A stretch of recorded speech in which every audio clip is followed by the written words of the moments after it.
Blue Velvet, Red Silk. A Deadly Premonition fanfiction. You know, something about this town reminds me of one of my favorite movies, Blue Velvet. Have you seen Blue Velvet, Thomas? No. Admitted Thomas, his eyes shining behind his glasses. Would you like me to? I think everyone should see Blue Velvet. York explained, unwrapping the lollipop he'd found in a strange crate in the hospital basement. David Lynch's films really say a lot about strange small towns like this one. Don't you think so, Zach?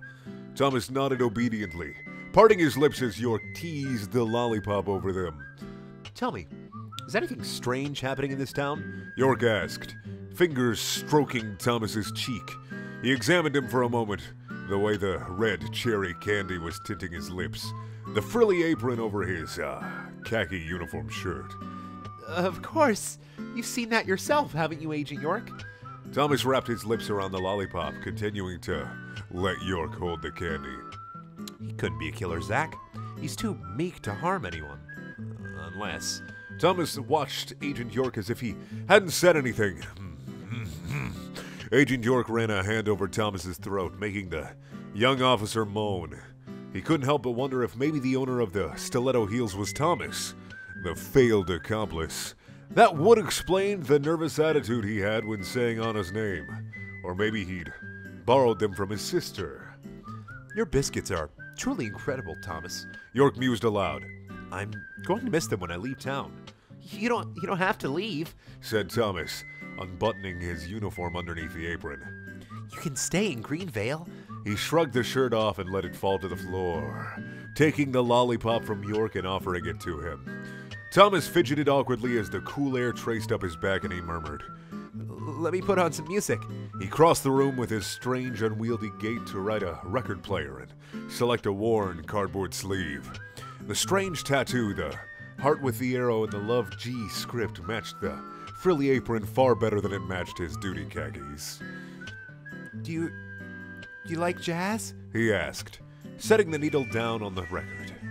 Sure, I like jazz. York responded after a long minute, toying with the lollipop, licking experimentally. Cherry. Thomas faced the record player instead of York as he unzipped his pants, letting them fall around his ankles, exposing his ass. He paused, insecure as he stepped out of them, before bending down to untie his shoes. What do you think, Zach? Do you like jazz? York took a long look at Thomas, working the lollipop down to the cardboard stick. It wasn't just Thomas's biscuits that were incredible. Thomas looked up at York only to see that the federal agent had unzipped his pants and was holding a erection in his hand. Thomas's lips fell apart at the sight, and his cheeks flushed as dark as the candy had made his lips. May I? Of course, York replied, stroking himself slowly. Every one of us has his little rituals. I'd like to see what your rituals are, Thomas. Oh, well, they're not very interesting. York answered. I think that was a typo. Let's get back to the story, the sexy things. Touching the back of his neck, which had the additional effect of raising his apron, revealing his pale, thin thighs.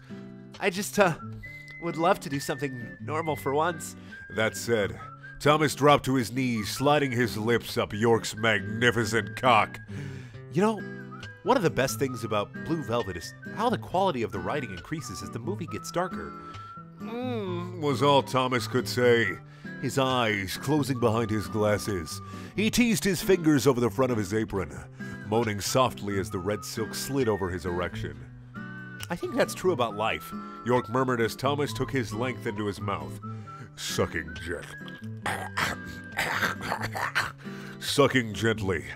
The darker things get, the more poetry they have.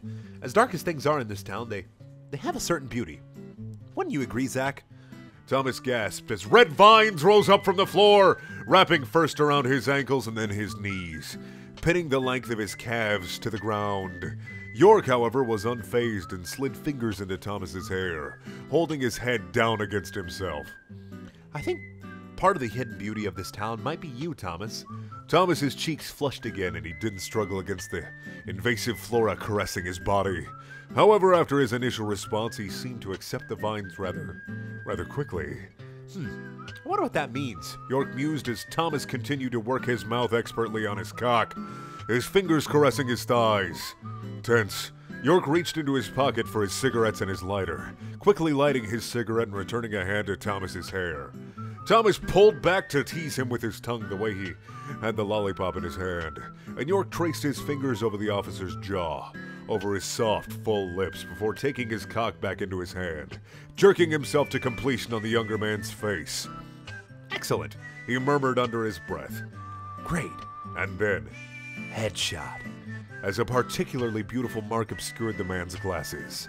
Thomas moaned as he ground against his own hand, gripping himself through the silk apron, which darkened as he shivered, finishing as well. Thank you. Thomas panted. Is there anything else I can do for you, Agent York? Well, Thomas, do you have any more of those wonderful biscuits? Thank you for watching. Please check out my other videos. There are also things. If you want to watch a random fanfiction that I've read sometime in the past or even future, click up in the top right corner. If you want to watch a video that has nothing to do with my channel, click in the bottom left corner. And if you want subscribe to me on Twitter. I don't do social media. It's a thing that we can all do together forever. We're never alone. Never. We can never be alone again. It's great.